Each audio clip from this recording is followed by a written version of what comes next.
Pelvis bone, the most important part of our spine. Now, pelvis bone, as it shows here, is the foundation of our spine all the way to the head. So, if something is foundation of something, we need to pay attention to it.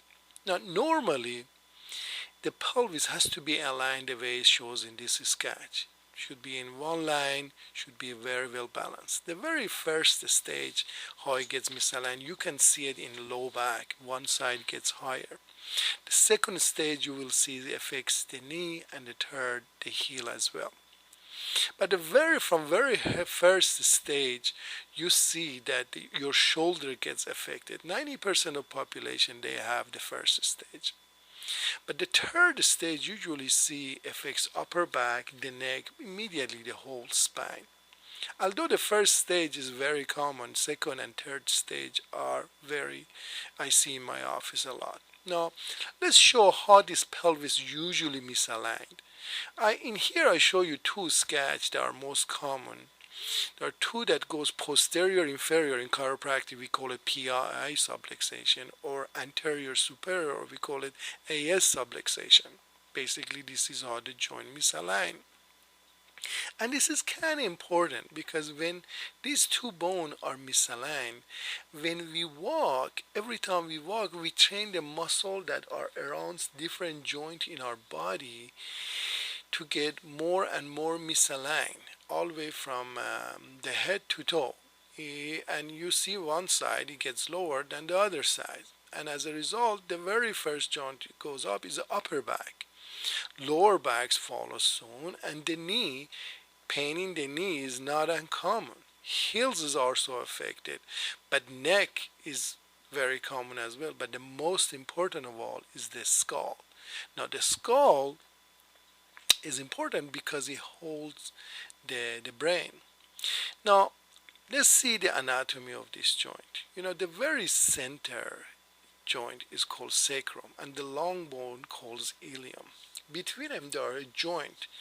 One joint each side, and is called sacroiliac joint. Now sacroiliac joint usually get misaligned because of muscle imbalances. Here we're going to talk about two muscles.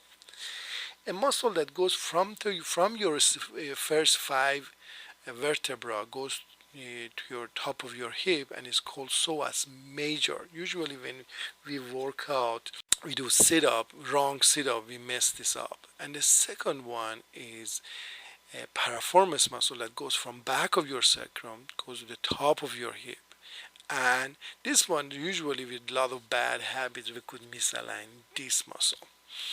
Now, why we create all these imbalances? What happens? There are a lot of activity like wearing a high heel and standing on the high heel for a long time, standing on one foot for a long time, sitting and tilting the neck, crossing the leg for a long period of time, and of course that definitely misalign your pelvis.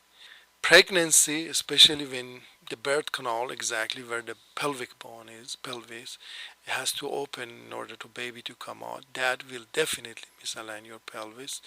Walking and talking on the cell phone at the same time, texting, extreme sport, and not getting chiropractic care is definitely one of the causes of misaligned pelvis. Using one side of your body too much when you work, and this is the most common I see in my practice, that people definitely use more one side than the other. One side, they favor one side versus the other. So next time you walk, pay attention to your walking. If you see your walking is really off, please see your chiropractor. This is Dr. Masoud. Have a great and healthy day.